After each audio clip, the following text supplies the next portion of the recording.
Моментално се наоѓаме на улицата Никола Тесла, каде моментално може да забележиме дека се работи и старото осветлување се заменува со ново. Може ли да ни кажете за што поточно станува збор?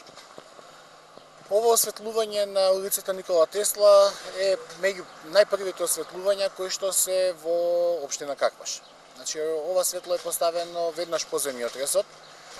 Стариве бетонски столови кои што се армирано бетонски веќе представуваат голема опасност за граѓаните, за возилата и за безбедноста на сообраќајот. Ќе се постават нови четврстепени метални столбови и нови светилки 150 вати. Самиот проект содржи 18 нови светла, кои што ќе бидат поставени на постоечките 17. Значи, едно светло ќе биде дополнително затоа што се појави една црна дупка која што можевме да ја пополниме. Може ли да ни кажете од прилика до кога сето ова би требало да биде готово со оглед на тоа дека ова е само почетокот?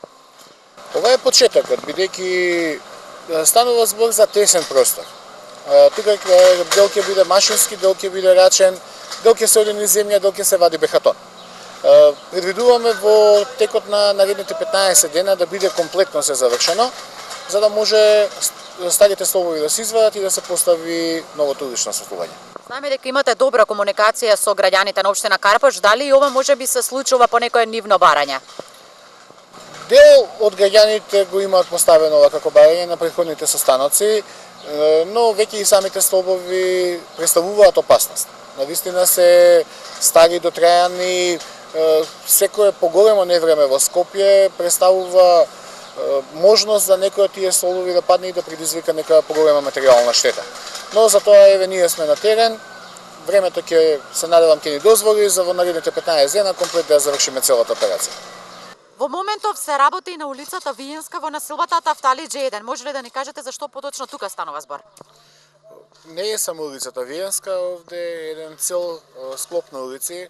Значи улицата Виенска, Хаванска, Нобелова, Петре Пирузе, значи еден голем опфат ќе биде тука, отприлика околу 2 километри ново улично осветлување.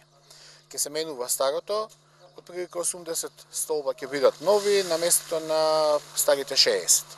Со тоа што на местото од 4,5 метарските столбови ќе ставиме нови 5,5 метарски и ќе ставиме ново осветлување со кое што сите улици ќе добијат ново светло.